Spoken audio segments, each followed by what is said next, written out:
అణ్వాయుధాల పరీక్షలను తిరిగి నిర్వహించాలని అమెరికా అధ్యక్షుడు డొనాల్డ్ ట్రంప్ తీసుకున్న నిర్ణయం భారత్కు అవకాశాలు సృష్టించింది. మరోసారి అణు పరీక్షలు నిర్వహించేందుకు భారత్కు సరైన అవకాశం దొరికింది. పొరుగు దేశాలు చైనా, పాకిస్తాన్ నుంచి అణుముప్పు పొంచి ఉన్న నేపథ్యంలో భారత్ కూడా తిరిగి అణు పరీక్షలు చేపట్టాలన్న డిమాండ్లు పెరుగుతున్నాయి.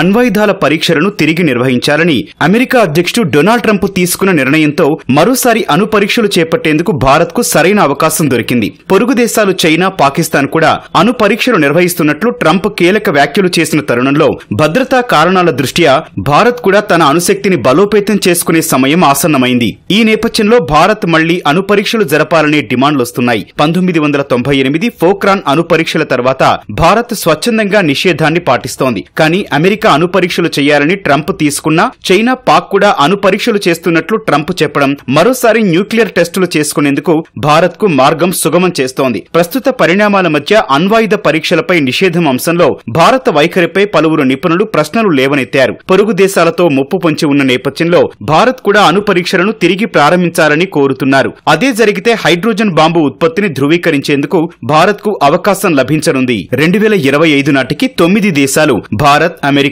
Britain, Russia, China, France, Pak, Israel, ఉత్తర కొరియాలు అణ్వాయుధాలను కలిగి ఉన్నాయి. వీటిలో 5 దేశాలు America, Britain, Russia, China, France లు హైడ్రోజన్ బాంబులు కలిగి ఉన్నాయి. భారత్, ఉత్తర కొరియా కూడా తమ వద్ద హైడ్రోజన్ బాంబు ఉందని చెబుతున్నా పూర్తిస్థాయి ధృవీకరణ లేదు. ఇప్పుడు అణు పరీక్షలు నిర్వహించుకునే ఛాన్స్ భారత్ ముందు ఉండడంతో హైడ్రోజన్ బాంబు ఉత్పత్తిని ధృవీకరించుకునేందుకు అవకాశం లభించింది. 2025 నాటికి భారత్ వద్ద 180 అణు వార్ హెడ్లు ఉన్నాయి. పాక్ వద్ద 170 ఉండగా డ్రాగన్ వద్ద 600కి పైగా ఉన్నాయి. 2030 నాటికి చైనా వద్ద అణ్వాయుధాల నిల్వలు 1000కి చేరే అవకాశాలున్నట్లు పలు నివేదికలు వెల్లడిస్తున్నాయి. పాక్ ను ఎదుర్కోవచ్చు, కానీ చైనా వద్ద ఉన్న అణుశక్తి సామర్థ్యం ఆందోళన కలిగిస్తోందని నిపుణులంటున్నారు. ప్రధానంగా చైనా వద్ద ఉన్న ఎలాంటి క్షిపణినైనా నిలువరించగల ఫ్రాక్షనల్ ఆర్బిటల్ బాంబార్డ్మెంట్ సిస్టమ్ FOBS సామర్థ్యం మరింత ఆందోళన కలిగిస్తోందని పేర్కొన్నారు. అందుకే ఈ అవకాశాన్ని అందిపుచ్చుకొని భారత్ మరోసారి అణు పరీక్షలు నిర్వహించాలని కొందరు నిపుణులు అభిప్రాయపడుతున్నారు.